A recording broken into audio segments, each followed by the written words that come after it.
Assalamualaikum warahmatullahi wabarakatuh. Perkenalkan nama saya Ahris Riantoro dari kelas SI 24B dengan NPM 2431167. Di sini saya akan menjelaskan tentang apa itu manajemen sumber daya sistem operasi. Yang pertama itu pengertian.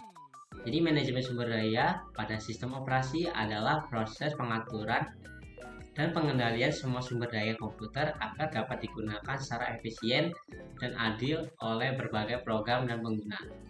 Sumber daya yang dikelola oleh OS meliputi prosesor, yaitu seperti CPU, memori atau RAM, penyimpanan, storage atau file system, perangkat input dan atau output IOI device. Tujuan utamanya yaitu agar setiap program mendapat bagian sumber daya yang cukup tanpa saling mengganggu. Untuk selanjutnya yaitu jenis-jenis sumber daya sistem operasi. A yaitu manajemen prosesor atau CPU manajemen. Yaitu CPU adalah otak komputer yang menjalankan instruksi program. OS mengatur jadwal eksekusi program agar berjalan bergantian dengan cepat atau multitasking. OS menggunakan penjadwalan scheduling seperti FCVS yaitu first come first server, round robin priority scheduling. Contohnya itu kamu buka browser, musik, dan Word.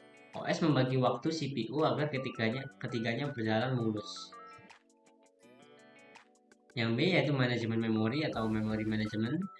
OS mengatur alokasi dan delokasi RAM untuk program, mencegah dua program memakai ruang memori yang sama. Teknologi seperti paging dan segmentation digunakan agar memori efisien. Contoh, saat kamu membuka banyak aplikasi, operasi sistem menentukan bagian RAM untuk tiap aplikasi dan menonaktifkan sementara yang tidak digunakan atau di swap. Yang C yaitu manajemen file dan penyimpanan atau file management.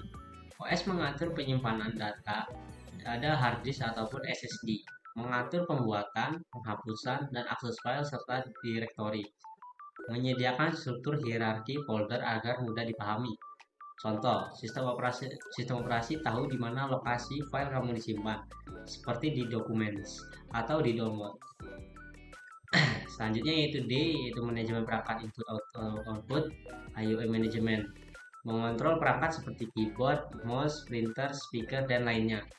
OS menggunakan driver untuk berkomunikasi dengan perangkat keras, mengatur antrian atau buffer agar data bisa dikirim dengan lancar. Contoh, saat kamu mencetak dokumen atau OS menyimpan data ke print query agar printer bekerja satu persatu dengan teratur. Yang E, manajemen sistem file atau file system management, mengatur bagaimana data disimpan dan diambil di disk, menentukan format sistem seperti NTFS, Windows, EXT, Linux, APFS yaitu macOS, menyediakan hak akses dari keamanan file seperti read, write, dan execute. Contoh, kamu hanya bisa read only di beberapa folder sistem karena OS membatasi izin. Tujuan manajemen sumber daya. Yang pertama itu efisiensi, yaitu sumber daya digunakan semaksimal mungkin tanpa adanya mengganggu.